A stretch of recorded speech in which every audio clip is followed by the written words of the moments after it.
Здравейте, вие гледате Обещанието, предаването на Българската национална телевизия, в което се говори за реалната политика, за обществото и държавата. Тук ви показваме как народните избраници не само дават обещания, но и пред очите ви ги изпълняват. Здравейте от мен. Какво се случи до днес? 9 български политици дадоха своите конкретни обещания. Вече видяхте как 4 от тях изпълняват своите обещания пред камерите БНТ. Те отговориха в ефири на вашите въпроси. Да участвате можете и днес. Социалните мрежи и специалния ни сайт са широко отворени за вас. Сега пред вас ще застане петият ни участник. Вижте кой е той и какво ни обеща на 4 април.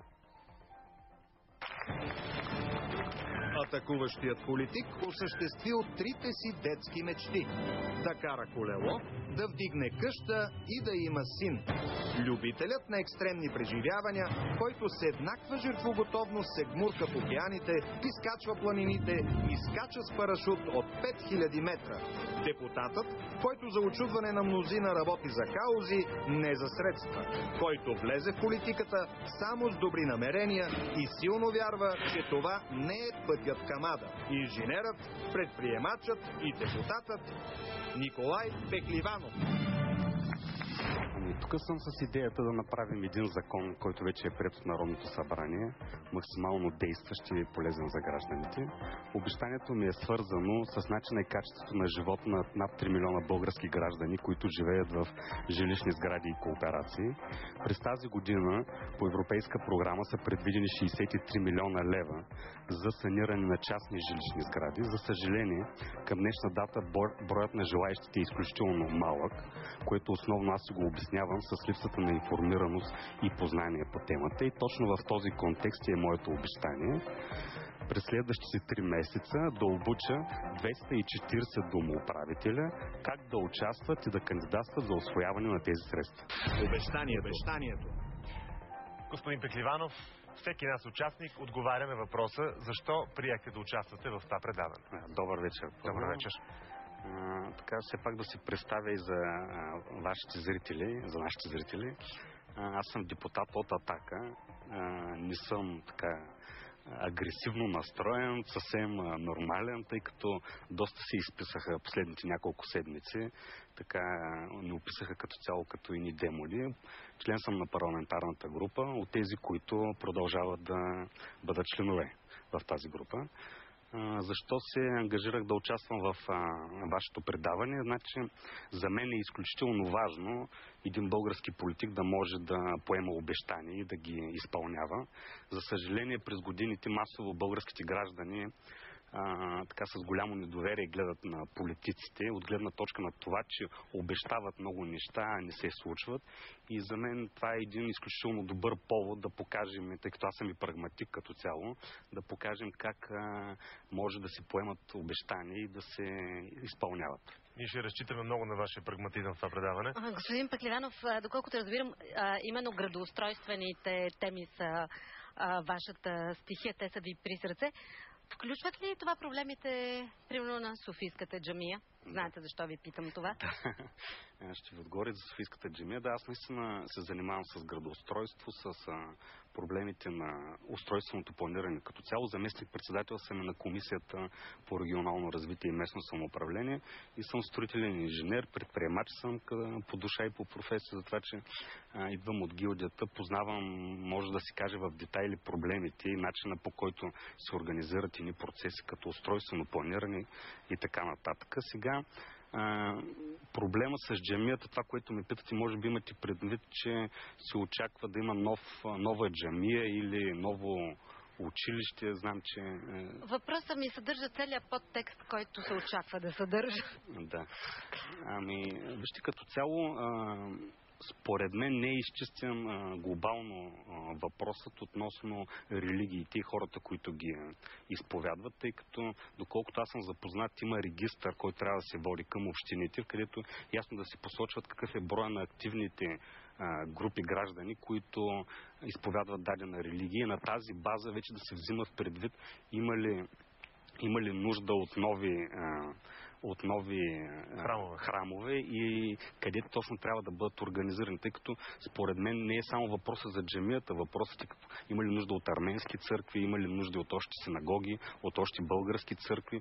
И тук е въпросът за цялостното планиране, цялостния анализ, който да залегне в последствие в едно градостройство. Много прагматично вие отговорихте на моя въпрос. Аз предлагам по-нататък отново да ви върнем на него, вече в един малко по-конкретен политически контекст. Тъй като темата е доста гореща. Тъй като в крайна сметка имам чувство, че никой не чува една официална позиция на Атака, се изключая от трибуната на Народното събрание, но там обикновено се говори малко разпалено. Вие сте прагматичен човек и ако имате да добавите нещо, което е извън това, което си говори последните 2 седмици, ще се радваме да го чуем. Да, задължително. Аз ви благодаря, че ще ми дадете тази възможност. Да преминем на нашата тема. Мислите ли, че има някаква възможност изобщо в времето българите да живеят в един град, който да напомня западно или централно европейски? Има. Няма как да няма. Въпросът е основно на приоритети, на пълен анализ и на последователност. Според мен решението, това, което трябва ние да направим, е да анализираме проблемите. Всъщност това, което генерира проблема, е оттам да се тръгне неговото разрешаване, за да стигнем до разрешаване на всеки един етап от планирането, от устройственото, от начина, по който живеем. Включително, примерно, сега ще ви дам един пример. Всички се оплакваме, че няма тротуари, няма къде да вървим, майките нямат къде да си бутат количките, пенсионерите нямат откъде да се разхождат. И защо, примерно? Защото паркират коли, нарушават тротуарната настилка или самите паркирани коли затрудняват движението по тротуарите. И тук въпросът е защо паркират по тротуарите, защото няма паркинги. И оттам вече трябва да се тръгне малко по-всъщество, по-в дълбочина, да се тръгне да се решава един такъв проблем, примерно да се правят нови паркинги. Оттам ще имаме разрешаване вече и на проблема с тротуарите. Ние 20 години чакаме нещо да се случи. За съжаление, нещата в България се решават на парче. Решават се на парче, без да тръгнат, пак ви казвам, глобално да се анализират и да се тръгна фундаментално цялостно решаване на проблемите. И поради това, че малко работим като пожарна команда, затова сме на този хал и затова задавате този въпрос. Добре, преди да продължим напред, аз искам да покажам как зрителите оцениха вашето обещание. Обещанието на Николай Пехливанов е сред първите 5 по предизвикан интерес и положително въздействие за най-голям брой хора. Това не е изненадващо, тъй като темата с управлението на етажната собственост е една от най-важните, но все още твърде проблематични области за голяма част от българското общество. Макар и да предизвиква висок интерес, обещанието на господин Пехливанов остава на една от последните позиции по степен на трудност, предимно поради по-малки обхват. Полезността на обещанието на Николай Пехливанов виждат в най-голяма степен жителите на областните градове, които са най-заинтересовани от въпросите на етажната собственост. Те го поставят на първа позиция в категорията полезно за най-голям брой хора. Отново сред жителите на областните градове, обещанието на Николай Пехливанов е оценено като най-интересно.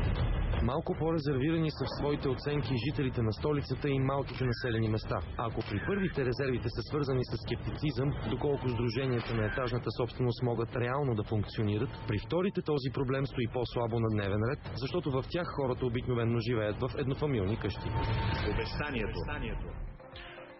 Аз не приемам много това, което видяхме тук, тъй като 100 000 изгради в режим на етажна собственост в България, смятам, че проблемът е много важен и така.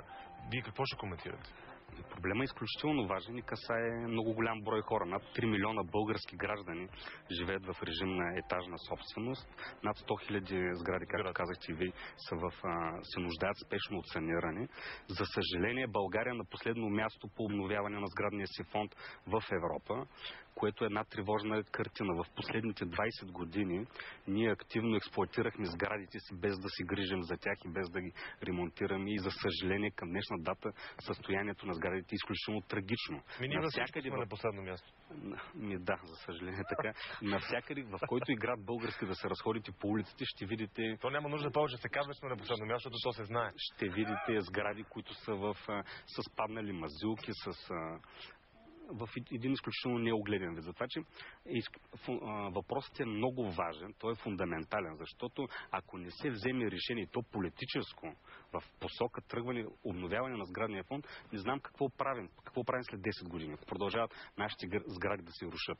И това, което ме притеснява, отново е пак работа, първосигналната реакция и работа на партия, защото трябваше да се случи един неприятен инцидент в София, тук на улица Неофия Трилски, за да почнем да заговорим за безопасност за сградите, за участието на собствениците по тяхното обновяване и възстановяване. Кой каква отговорност носи.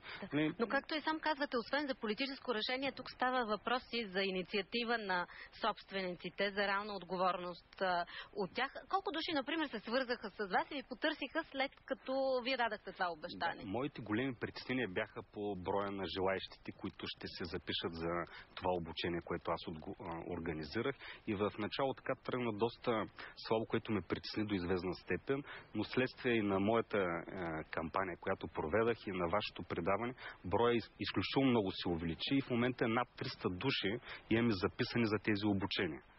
Благодарение на това предаване. Благодарение на това предаване. Това е за всички скептици, които казват, че не е хубаво. И продължават, и това е вече една геометрична прогресия, според мен, до края на предаването, когато е 4 юли, може да достигнем бройката 500, тъй като оказа се, че хората имат желание, интересно, липсва информация, не знаят към кого да се обърнат, гледат малко с недоверие на институциите, което също е проблем, и това ме мотивира, между другото, и ми хареса в вашето предаване, че аз имах възможност заедно с гражданите, значи политиците и гражданите заедно да работят, а не политиците чрез гражданите или гражданите чрез политиците, и се получи един така доста добър процес. Надявам се да съм бил максимално полезен на всички. В крайна сметка това е един процес на обучение, който тепърва трябва да стартира. Тепърва трябва да обясняваме на домоуправителите, на собствениците на жилищата, как да се грижат за тяхните сгради, какъв е модела, как да кандидатстват за евросредства. Затова, че според мен моята инициатива би било редно да прирасне в една национална кампания, вече поддържана от всички институции, от министерства, от общини, тъй като аз като народен представител не разполагам нито с административен, нито с финансов ресурс за цели си. Трябва да стартира, но както знам, обикновено европейските програми имат начална и крайна дата, така че тези пари могат да отидат и на вятъра. Не е въпроса само за тази европейска програма и за тези пари. Аз това се опитвам да обясня. Въпросът е генерален. Трябва да започнем да се грижим за нашите сгради. Трябва да начертаем една стратегия дългосрочна и да почнем да я изпълняваме. Не само да начертаем и да остане така на книга. И това е начинът. Чрез диалог, чрез дискусия, провокация на желанието в гражданите, в домоуправителите. Трябва да се използват всякакви такива поводи, както е тази европейска програма, да се разяснява смисъла на това цялото нещо. Уважаеми зрители, в момента ще ви припомним как да участвате по време на ефир с въпроси и мненията. Вашите мнения може да участвате в Facebook, в Twitter и на страницата на предаването.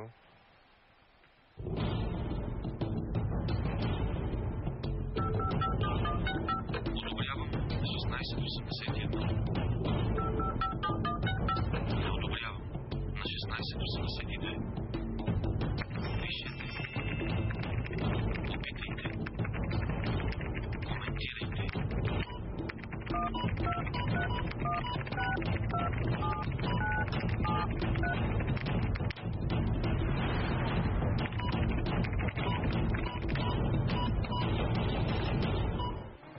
Веднага очакваме вашите въпроси и мнения. Преди това ще видим филма, който проследи докъде стигна господин Пехливанов с изпълнението на своето обещание.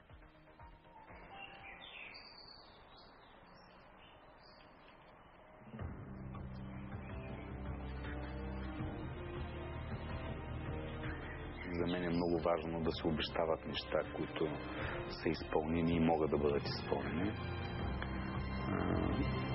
Човек трябва да държи на думата си. Особено за един мъж това е изключително важно. И обещанието, мъжката дума, човек трябва да се устоява и трябва да държи на нея.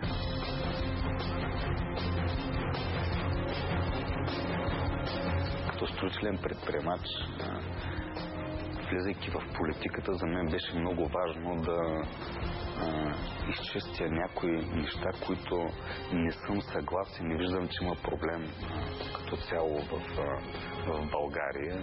И едното от нещата, с които съм се ангажирал като политик, това е възстановяването и обновяването на сградите и на сградния фонд в България. За съжаление, ние сме на последно място по обновяване на сградния си фонд в Европа. Сградите са ни изключително в окаян вид.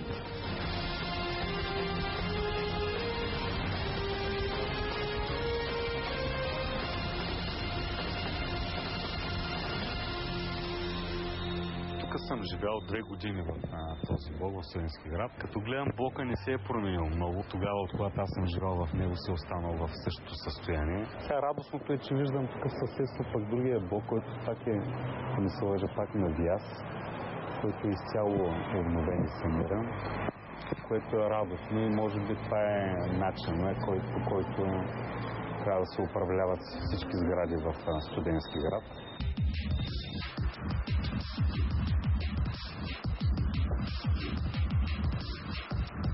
Имайте предвид, че в последните 20 години изцяло спряхме да обновяваме нашите сгради и да се грижим за тях и изключително само ги експлоатираме. И примерно тази сграда, може да видите какво състояние сега, ни отива на столицата, на столичния град в страната, на най-главната улица да има такъв тип сгради. И тук, между другото, е ролята не само на собственици на жители, тук е ролята на общината и на държавата да задели средства или по някакъв начин намери финансов модел, по който тези сгради да се санират и обновят. Ето тук преди колко сигурно 15 години горе-долу с моите колеги и приятели направихме първия бизнес, докато бяхме студенти в 4-ти курс. Имахме първата сладолет машина на Витошка. И между другото имахме много голям успех. Аз съм завършил този университет. Това е университета по архитектура, строителство и геодезия. Инженер съм и с гордост си показвам тук отличието за най-добър предприемач строител за 2008 година.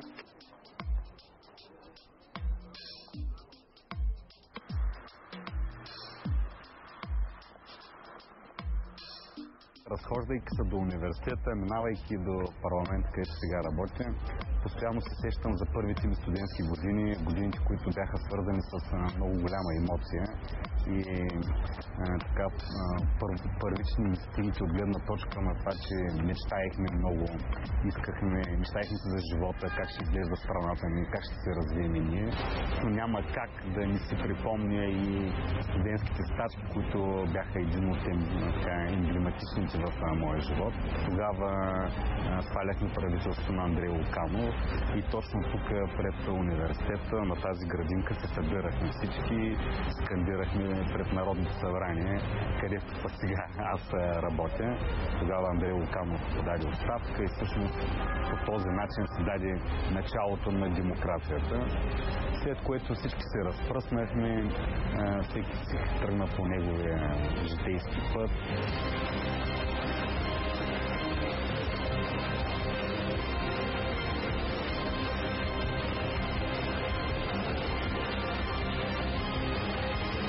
Вчера Министерството на регионалното развитие обясни, че през месец юни ще започне финансиране по европейска програма за възстановяване на сградния фонд в България.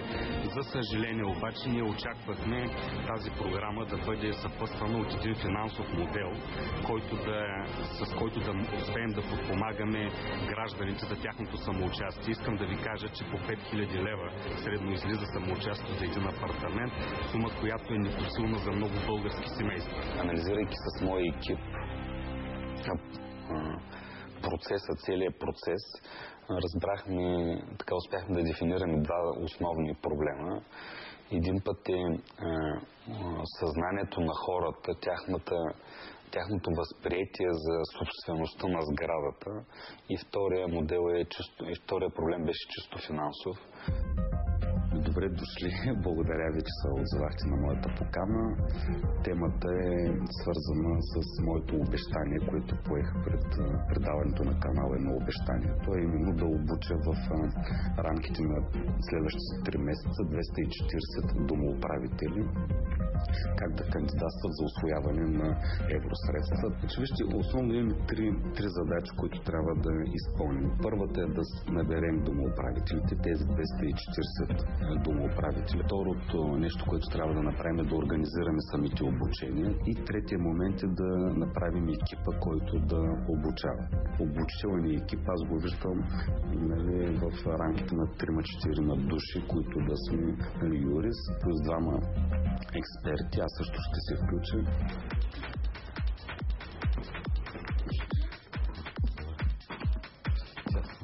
Не, здравейте. Тук е служителката, която сега основно, за което аз тук идвам при вас, така молба да ми помогнете, е да свържем с домоуправители, които според вас сградите им имат нужда от саниране и отговарят на изискванията за кандидатстване за тези евросредства. Също нашето най-такава изявление господин Пелебосян в посадника в 28 входа. Тук ли е господина домоуправител? Той кой звънеше? Пелебосян. Да. Ето. Ало, господин Пелебосян. Здравейте. Добър ден. Да. Чакъров съм от общината. Това е Пихливанов, народния представител. И Пихливанов народ. Може ли да ни отворите? Да, разбира се. Да, благодаря.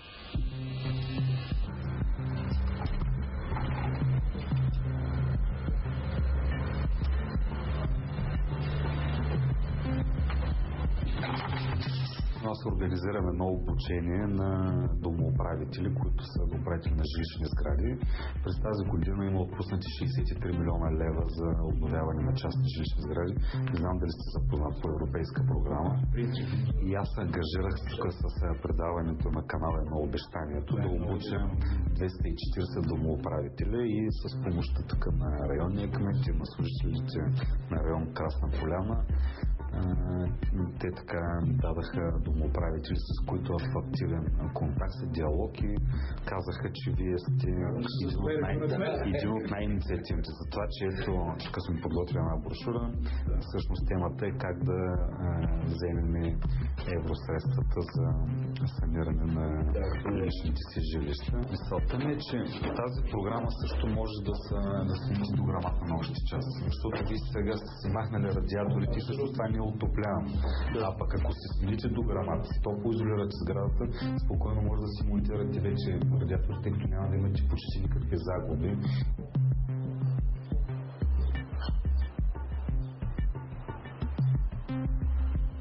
Благодаря ви много. Надявам се, че Надявам се, че ще се отзовете на нашата програма. Вече ние ще ви се обадим да ви кажем в кой ден ще е обучението. Говорете си тук с съседите, всичките, за да са подготвени. Добре, всичко добро. Довиждане. Добър ден. Това е господин Пихливанов. Това е наша изтъкната също активистка домоуправител. Знам, че хората имат желание, домоуправителите имат желание да участват, но пък не знаят какви документи са необходими, как точно се кандидатства, къде трябва да отидат. По тази програма се финансира енергоспестяващо осветление, което хем да намалят разходите за ток на общи части и да получите една добра осветленост. Също боядисване основно, възстановяване тук на настилки, ако трябва нови да се правят. Това се финансира стъкла на асансьорните клетки. Навсякъде тук лампи.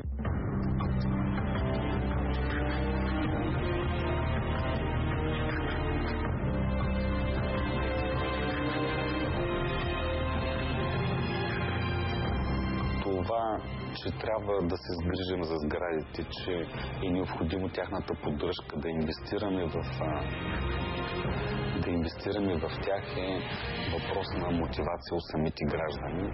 И това е един процес, който изисква доста време. Той не може да се случи в рамките на няколко месеца и за него е необходима една сериозна кампания, която да разкаже защо е необходимо, какви действия трябва да направим с какво ще си бъдем полезни, ако се санираме сградите и си почнем да си грижим за тях. За първи път имаме възможност едни европейски пари по европейска програма, които са отпуснати, да стигнат до всички нас, предназначени за нашите жилища, за нашите домове. 63 милиона лева ще бъдат отпуснати по европейска програма за обновяване на многофамилни сгради в режим на етажна собственост. Средствата ще бъдат през Министерство на регионалното развитие и благоустройството. Трябва да се кандидатства през тях, през това министерство за усвояване. Сроковете за кандидатстване. Значи програмата се отваря през 15 юни тази година и приключва на 14 октомври, което означава, че от 15 юни нататъка могат да се подават вече документи за кандидатстване.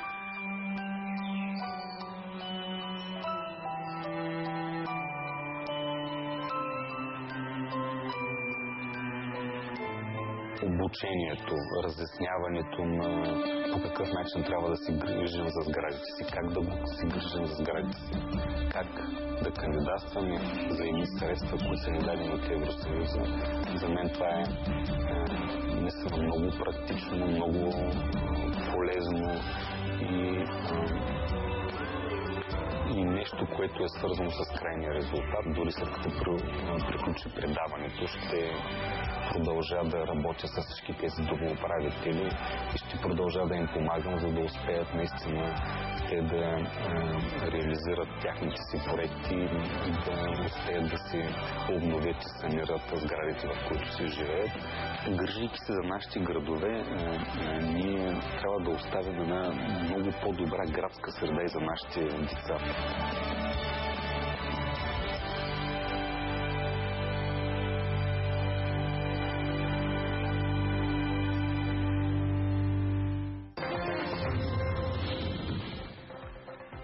Господин министър Плевнелиев е по-умерен за сроковете. Той твърди, че на 10 юни схемата ще бъде разгледана от Комитета за наблюдение на оперативната програма в Европейската комисия. Кога ще почне реално? Това ясно ли е? Реално информацията, която е публично изнесена, е, че на 15 юни се отваря програмата и може да се кандидатства за нея.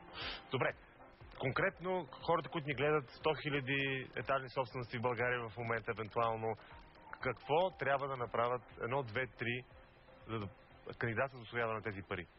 Има няколко стъпки. Първото, което е, и може би това е най-възловото, и тук има така едно неразбиране от гражданите, това е сдружението на етажната собственост, да се регистрира сдружение, което се нарича юридическо лице и това много ги плаши. Това стряска хората. Това много ги плаши и стряска хората. Даже аз съм внесъл сега едни промени в закона за етажната собственост, в които ясно да се дефинира, че тези сдружения, това юридическо лице е единствено и само за целите за кандидатстване по европрограма. Те ще бъдат прияти при 15 юли. Да, ще бъде прият. Той е на второ четене, предстои гласуване, може би в рамките тук до 15 дена, но това, което искам да кажа, че категорично записваме текст, в който да е ясно, че не могат да им се вменяват задължения от комуналните доставчици, от електроразпределение, от топлофикация, от ВиК дружествата. Значи това ще представлява сдружение само за усвояване на тези средства? Сдружение само за усвояване на тези средства. Начинът му на регистрация е абсолютно аналогичен по начина, по който се регистрира едно общо събрание и един домоуправител, само че в друг регистър си има индивидуален номер. Втория много важен въпрос. Колко души трябва да се съгласат? Значи, това пак предстои да бъде прието с поправките в закона за етажната собственост. 67% от живущите в една сграда, от собствениците в една сграда, могат да учредят сдружение на етажната собственост. Ако има несъгласни, какво правят? Ами тук за това даваме възможност да не са 100%, 67%. Вижте, добре, ако несъгласните тръгнат да водят дела, хората се страхуват от тези... Аз ще прощадим. Без да имаме съгласие, консенсус по темата, много трудно бихме направили. Ако искаме с 67%, можем да наложим едно решение. Може да се наложи едно решение. Аз веднага ще ви проща един въпрос. Аз съм домоуправител на блок с 64 апартамента. Да ми каже господин Пехливанов как да убедя 6 съседки вдовици да дадат, извинявайте, че сме, по 5000 лева и откъде да ги вземат? Иван Драгичев от Фейсбук. Да, това е много правилен въпрос. Това е втория основен проблем, който трябва да се реши. Това е финансовото подпомагане. Значи няма сграда и вход в България, в който да нямаме социално слаб или безработен. И тук е ролята на държавата. Значи, моделът е измислен, работещ в почти всички бивши социалистически страни, източноевропейски страни. Тук държавата трябва да се намеси. Значи, това прави се един финансов фонд за подпомагане за жилищната политика на хората, които нямат възможност, а искат да участват при саниране и обновяване на сградата. Говоря за такъв тип. До 15 юли.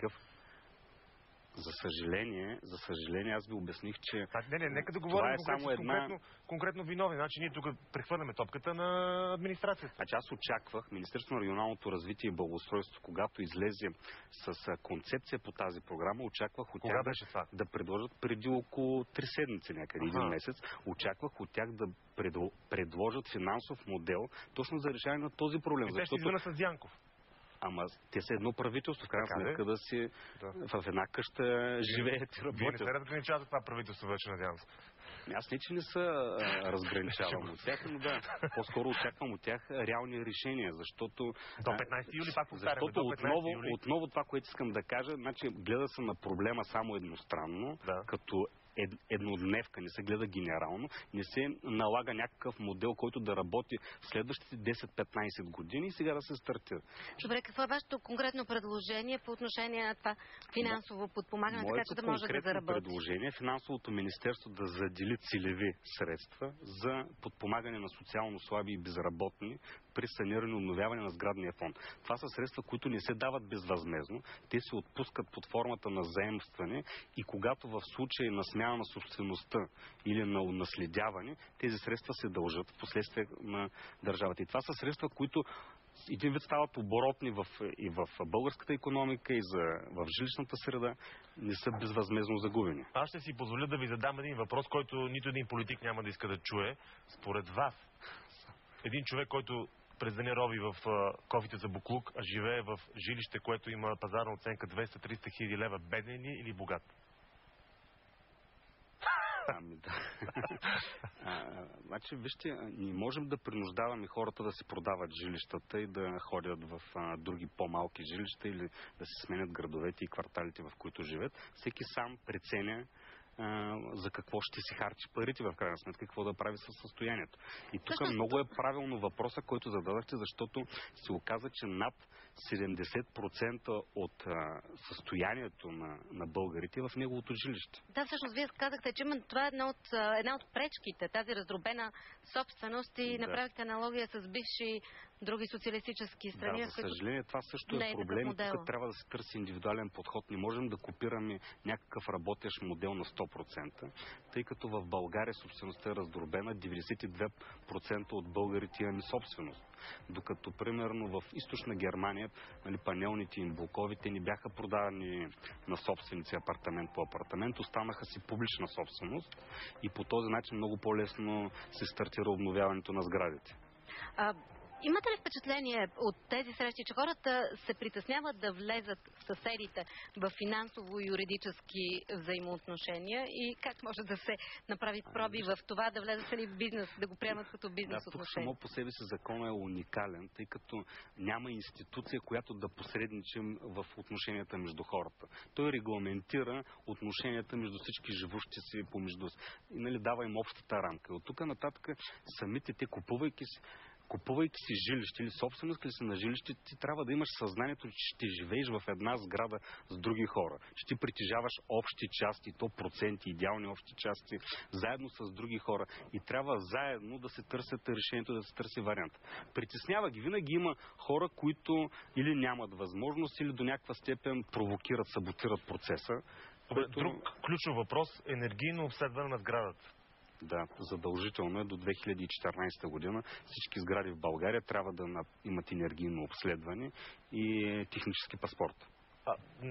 Кажете какво е това обследване. Освен това е важно да кажете, че това е задължително условие за кандидатстване за тези пари. Също така, нали така? Това е един от етапите. Тук в случая това е печелившото от тази програма, от тези хора, които успеят да кандидатстват по нея, че единият от етап е енергийното обследване, следствие на което се прави проектиране за саниране и обновяване на сградата. Нещо, което така или иначе ще им се наложи до 2 години да го На всички извършат. българи? На всички. Колко струва това на квадратен метър?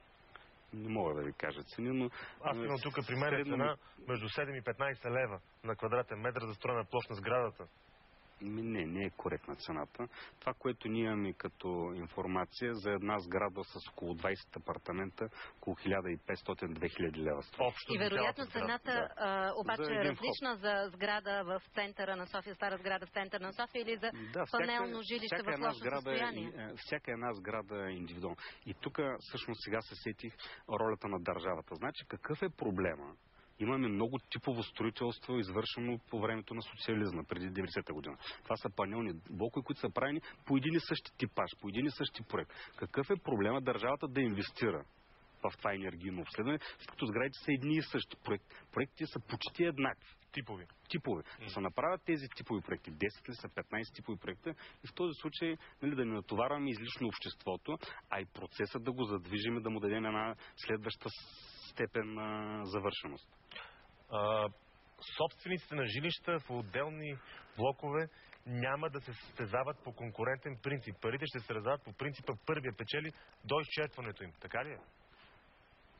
Има някакъв конкурентен принцип. Всеки един проект ще бъде оценяван индивидуално, но по принцип който е първи кандидатство, той е с най-големи шансове за спечелване на тези сектори. Така и в тази връзка, вие ми казахте преди разговора, че в момента има 7 сгради, които са юридическо лице в момента в цяла България ли това? В цяла България. 7 сгради. И всъщност това ме провокира да дам точно това обещание, да обуча хората, да им обясня, че не е страшно, че е лесно, че, да знаят как да стигнат до там. Да.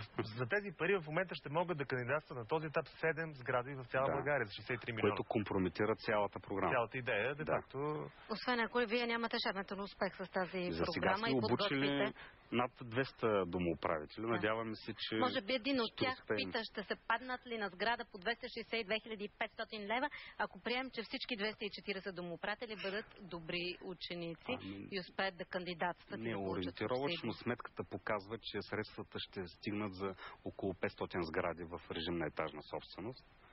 За саниране на всички сгради в България се твърди, че трябват около 7-8 милиарда лева. Да.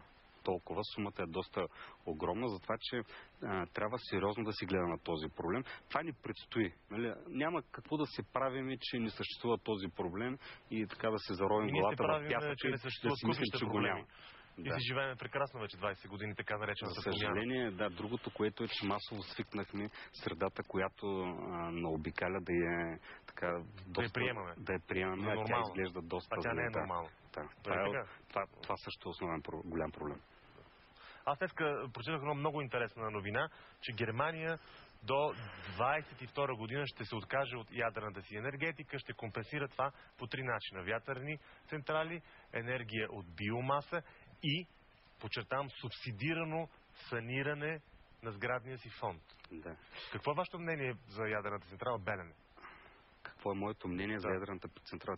Първо да ви кажа какво ми е мнението относно санирането на сградите и тяхната енергийна ефективност, защото следствие санирането, между другото, потреблението на топлинна енергия спада с между 30 и 60%. Така. И това е един голям ресурс, който може да се ползва по всякакъв друг начин. Според мен... Който може да елиминира нуждата от Белене, може би? Това не е въпроса.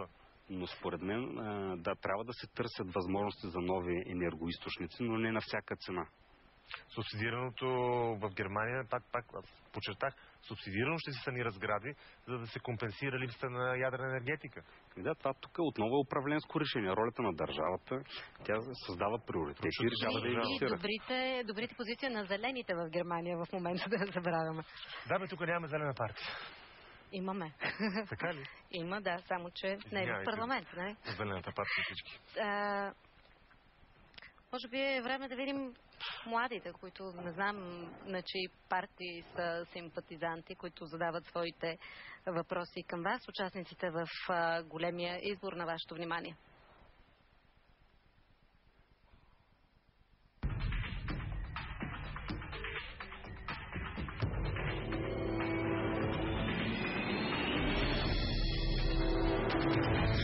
Значи първо искам да поздравя господин Пехливанов за хубавото обещание. Според мен неговото е така доста съдържателно, доста добре направено за формата на предаването. Точно това не съм фен на Атака, съвсем така обективно, напротив, даже обратното. Но съвсем обективно казвам, че е много добро обещание и точно това е обещание. Нещо, което не е сигурно, че ще се случи, нещо, което дори може да се приеме, че както Турхан каза, не си длъжен да правиш, то е в работата на другите власти, но въпреки това ти обещаваш и след това гледаме дали ще го направиш. И най-интересно е на господин Пехливанов. Смятам, че то е и най-оригинално и ми се струва и най-адекватно на формата на предаването. За най-трудно обещание смятам определено, че е това на господин Пехливанов. Най-полезно ще бъде обещанието на господин Пехливанов, но ако то е част просто от начало на една програма, в която парите да е енергийна ефективност, почват наистина да се усвояват, защото това наистина е нещо много важно. Интересно ми е как господин Пехливанов ще направи селекция за тези 240 домоуправители, които той да обучи. Какъв ще бъде критерия? Защото мога да дам пример как моята кооператив, в който в момента живее, тя е в центъра на София и постоянно падат различни мазилки от нея. Има наистина нужда от една навременна промяна и реставрация, което пък от друга страна също проблема, че домоуправителя е 70-80 годишен старец, който много трудно успява да се справи. Как тези домоуправители ще успеят да убедат своите съкооператори да действат и дали това ще бъде една практика или просто в този 3-месечен период след това тя просто ще бъде прекратена. Аз по принцип Атака, за мен самото явление Атака е нещо много ничево, но техният представител в това предаване наистина дава много добра идея.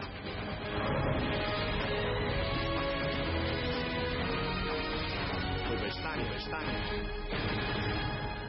Не мога да ни опрекнат, че това са ваши симпатизанти, но въпросът всъщност за селекцията на домоуправителите, които тръгнаха да обучавате. Нямаме селекция. Всички, които са се записали към днешна дата, ще бъдат обучени. Чисто просто ги районираме по квартали на София и също така имаме голями интереси от други градове, не само от София. Да, видяхме колко субективен фактор е тук. Момичето каза, че нейният домоуправител очевидно няма енергията за това, дори да имат енергия живущите вътре. Ролята на домоуправителя е изключително важна и приключвам по тази тема, тъй като видяхме във филма, срещнах с една жена домоуправителка, която по професия е зъболекар и е домоуправител на един блок, който има 104 апартамента в него. Значи живеят над 350 души и блока беше в отлично състояние и комуникацията с всички съседи беше много добра, което показва, че когато имаме наистина на лице един добър домоуправител, инициативен, креативен човек, който може да комуникира със своите съседи, нещата се случват.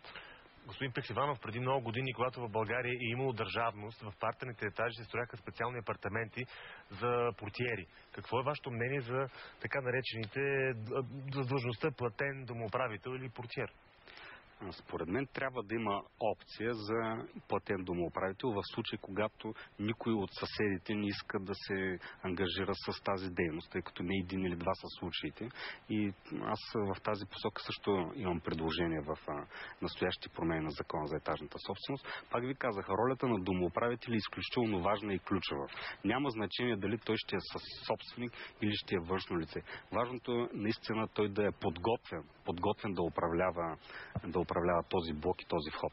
Между другото, видяхме изключително високо одобрение към момента сред зрителите, показва вашето обещание. Само 1,96 не одобряват вашето начинание в момента.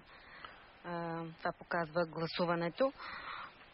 Аз съм голям любител на чуждестранния опит и ще си позволя тук да вметна един пример от Чехия, където субсидията не е фиксирана като процент от разходите, е определена на квадратен метър.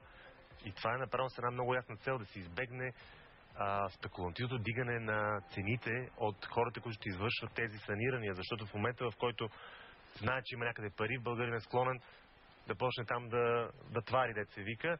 И затова, примерно в Чехия, пак казвам, собственикът, ако постигне годишна енергийна консумация от 40 киловатт часа на метър квадратен, получава 85 евро. Ако постигне 70 киловата, получава 60 евро. И така нещата са много ясни. Да.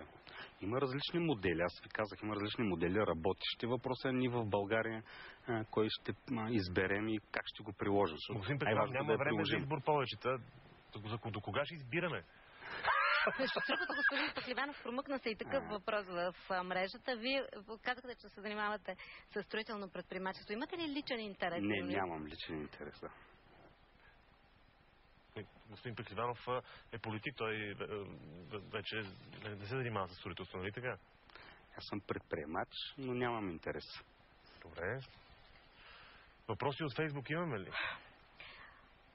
България тук отново виждаме позоваване на чужди опит.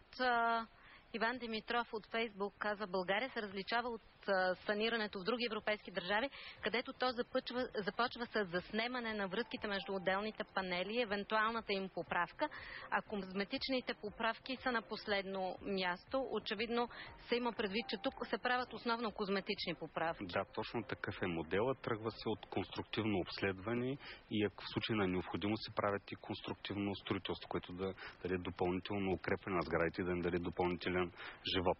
Един друг скелет в гардероба е състоянието на панелните сгради. Очаква се, че след 10-20 години те няма вече да могат да... За съжаление, наистина сте абсолютно прав. Отлага се този въпрос. Никой не го коментира, никой не го дискутира и е крайно време да се сложи на масата. Но пак искам да ви кажа нещо много важно. Нали? Институцията, от която съм аз, която представлявам, това е Народното събрание. Нямам възможност нито да управлявам този процес като администрация от гледна точка на министерство, нито от гледна точка на... Не, вие правите достатъчно, защото този закон за етажна собственост той е приет преди колко? 2 години? Преди 2 години. И вече има колко поправки по него? Законът е пред в предходното Народно събрание. Не, дайте всички. Вижте, това Народно събрание, то входа му е, нали, какво пише на входа на Народно събрание? Първите основни съществени поправки, които правим в Закона за етажната собственост, са сега в момента. В момента? Да. Защото аз тук чета три поправки. Това, което направихме, това бяха и мои предложения, увеличихме срока за регистрация на Общото събрание. За съжаление обаче, този период от време не беше използван както трябва и в случай вече налага и по-сериозни промени в закон. Нека говорим за една друга ваша добра инициатива. Това е опазването на зелените площи в междублоковите пространства. Вие сте вносител на една друга поправка. Разкажете ни за нея. Ами да, значи, според мен не само блоковете, жилищните сгради са важни, а важно е цялото състояние на кварталите, градинките пред блока, между блоковите пространства, парковете, детските градини, цялата социална инфраструктура. И според мен тук се нагледахме на един процес, който никому не е нужен, а именно това е уплътняване на нашите квартали. Там, където имаме вече изградени квартали, с блоковете, с градинките, с паркингите, започваме едно обособяване на имоти за строителство. Може би не е случайно, че се протака приемането на устройствените планове и това разрешава подобни безобразия. Това ме провокира да ви кажа, аз си зададах въпроса, кому е нужно всичко това. Защо започнахме да се уплътняваме нашите квартали, така вече обособени и планирани? Защото обичаме на тясно да живеем и на трудно. И анализирахме целият този проблем. Всъщност какво се е получило? Значи имахме една държавна собственост, едно държавно планиране преди повече от 20 години. В един момент минахме към частна собственост, раздържавяване. Тук се получи и конфликта между тези два модела, който един е генералното планиране, глобалното и втория модел проектиране на база частната инициатива и се получава една конфронтация. И липсата на регулация на ясните правила доведе до това състояние, което е към днешна дата. И затова се чудим защо няма места къде да паркираме, защо няма места в детските градини, защо градският транспорт не смогва, защо има задръстване. Всичко това се получава. Всичко е следствие на това. И според мен правилната посока е да спрем застрояването и уплътняването на междублоковите пространства, а да тръгне да се инвестира в нови райони и в нови квартали. И то с инфраструктура, с канализация, с водопровод. Как и кой трябва да обезщети собственици на такива парцели? В закона ясно се е казано как се обезщетяват собственици в случай, че общината има някакво мероприятие за тях. Това е абсолютно ясен и изчистен модел. Но според мен не е коректно момент, в който обявяваме общ устройствен план, подробен устройствен план за един квартал. И тепърва има дискусия да се издава разрешение за строеж за нови сгради. Това не е коректно. Господин Пехливанов, тези комплекси, те са проектирани 60-те години, 70-те години, там всичко е приключило тогава. Не може да се променя нищо, защото това е ясно. Това е тогава имаме някакви блокове, някакви разстояния и никога не може нищо да се промени повече. Това е безобразие, което става. Добре, вие като строител не се ли възползвате от тези дупки в законите? Вие ме бутате тук постоянно в някаква такава... Нямам... Не, кажете конкретно какво е вашето предложение, защото... Моето предложение е да се спре обособяването на имоти за строителство в междублоковите пространства. Завинаги, защото това е пагубно. Кога ще стане това? Това не е в интерес на обществото. Тук защитава единствено и само частен интерес. Кога ще се гласува това нещо? Сега ще ви кажа кога ще се гласува. Значи, следствие и на събитията, които станаха и покрай мюфтийството и всякакви тук декларации и така нататък,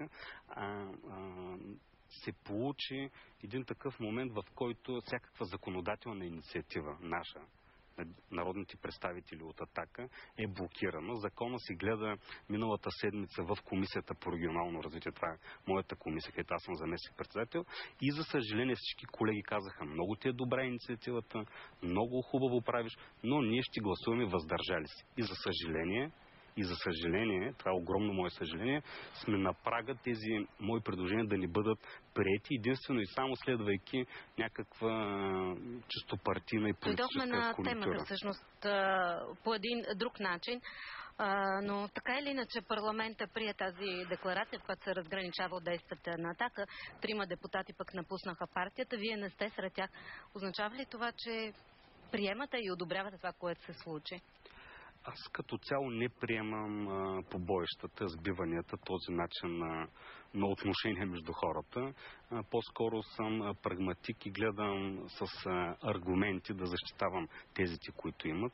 Но това, което пък на мен ми направи лошо впечатление, е лицемерието, което се получи. Значи масово всички партии тръгнаха да хулят Атака, да обвиняват, без да се произнесли правораздавателните органи, без да казвам каква е причината. Защо така се... Кажете ни вие, ето в момента имате една възможност да кажете. Аз ще ви кажа, защо примерно тези озвучители, след като има наредба на Общинския съвет, която ги забранява, са все още там. Защо не протестирате пред общината тогава? Защо има хора, които използват публичното пространство, тротуарите в центъра на града, за някакви тяхни си ритуали? Защо, примерно, гоним и бабичките, пенсионерките, които са излезли на улицата с един стрък да продават примерно лапът или там нещо друго, ги гоним и ги глобяваме по 5000 лева. А защо не защитавате бабичките с плетките, извинявайте? Аз ги защитавам. И тук говорим за двойните стандарти. Значи винаги ще има проблеми, когато има условия за тях. Значи трябваше пак в дълбочина. Защо хората недоволстват? Реално има хора, които недоволстват и които не са съгласни. И вкарайте ви другото, което искам да кажа. Значи този протест, защо не беше подсигурена някаква по-сериозно полицейско присъствие? Да предположим, че вкараме в един сектор агитките на Левски и ЦСКА. И как няма да се стигнат до масови бойства. И тогава какво ще кажем? Че България толерира футболното хулиганство. Точно тук това се получи. И според мен това е лицемерието. Трябваше да се анализира, не само политически да се стовари цялата тази помия върху Атака, а трябваше да се анализират нещата и да се търси отговорност и от институциите. Защото институциите бездействат. И аз пак ви казах, и с падналия балкон и с боя на джемията. Винаги, когато има условия, ще има конфликти. Преди вашия митинг, като че ли беше по-спокойно място? Не е вярно. Атака от 2000... Това място. Точно така, от 2000 някоя година седи там и повтаря едно и също. И повтаря едно и също. И защо не са спрени? Как е решен въпросът във Велико Търново? Как е решен въпросът във Варна? Там няма джамии, които да имат том колони навънка и да пее ходжатата всеки ден по няколко пъти. Добре, това ви казвам, въпросът е на институция. Но в момента и така сме поставени в такава среда, че масово ни се блокират всички инициативи. Поред вас имат ли основание мохамеданите, вярващите в София, на втори храм, за който те са закупили терен и който им се пречи умишлено от, няма да кажа от кого, защото аз реално не съм наясно с този въпрос, им се пречи да си изградат този храм, който е извън София и няма да има този ефект. Защо? Имат ли право или не? Директно ми говори, да, според вас или не? на втори храм в София? Според мен проблемите, има страшно много проблеми за решаване паралелно с проблемите на мюсюлманите и тяхния храм, но това, което аз знам за тяхния проблем, е, че има спор за собствеността на земята и има произнасяне на районния съд на Софийския, че не е допустимо строителството на този храм, тъй като не било включено в градоустройството на съответния район. И пак се говорим тук за градоустройство, за планиране. Това са чиновнически трикове, господин Пехливанов. И какво значи чиновнически трикове? Как? Хората искат храм и трябва да им се разреши. Добре, може ли храм да е някъде, където не е предвидено градоустройство? Не, това не може, защото до сега говорим, че не е редно. Значи, както има правила за строителство на една сграда в даден квартал, същите правила трябва да важат за всички, независимо дали са християни, мюсюлмани, евреи и така нататък. Аз ви говоря за двойните стандарти, защото в България масово се толерират някои неща, които са забранени от закона, нередни, единствено и само под формата на това, че са от малцинствата.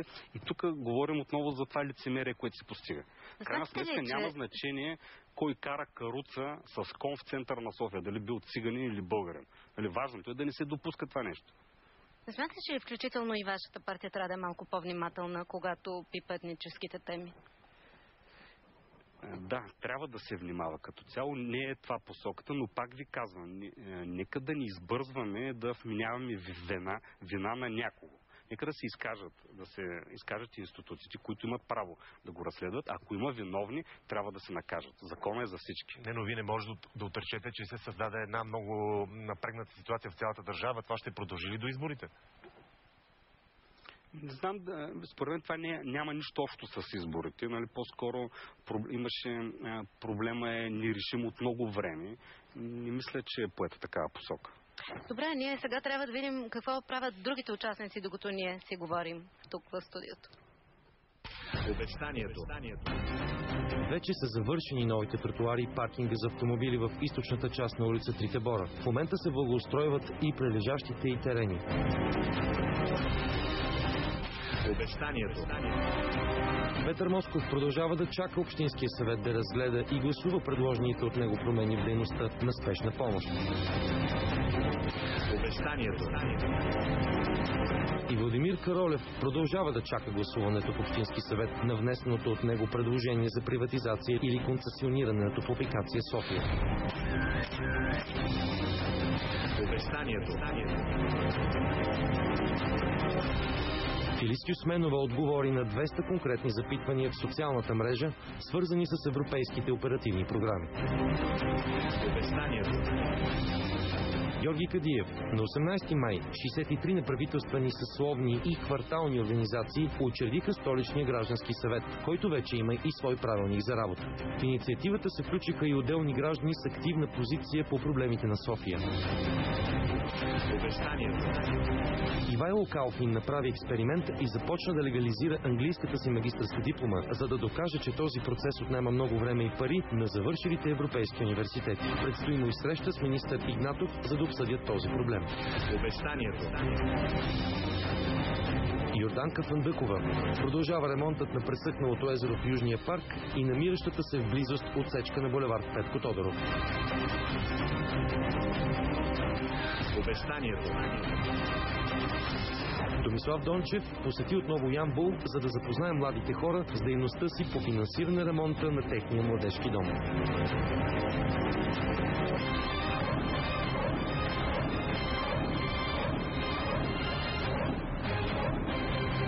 Кой ще е десетият? Предложете вие. Обещанието.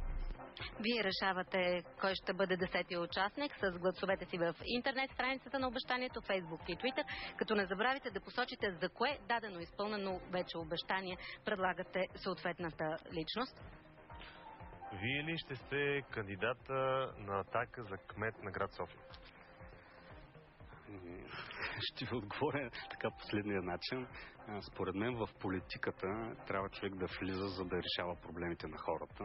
И предвид сегашната ситуация, която ви обясних как стоим политически и поради факта, че нещата продължават да се решават на парче и първосигнално, без да се по-скоро да или по-скоро не? Влезе глобално. се изкушавам да се кандидатирам за кмет на София. Ще изчака господин Борисов да реши за президент. Така. До тук сме ние. Сега ви казвам хубава вечер и хубава седмица. Следващия понеделник очаквайте министър Томислав Дончев, за да разберем намерила ли е средства за ремонта на младежкия дом в Ямбол. Останете с филма на BBC за френския банкер и филантроп Албер Кам. Между другото, негова изложба в Националната художествена галерия в София може да бъде видяна с снимки от архива на планетата, финансирана от Албер Кам. Заслужава си да бъде посетена. Благодаря ви. Довиждане. Довиждане от мен.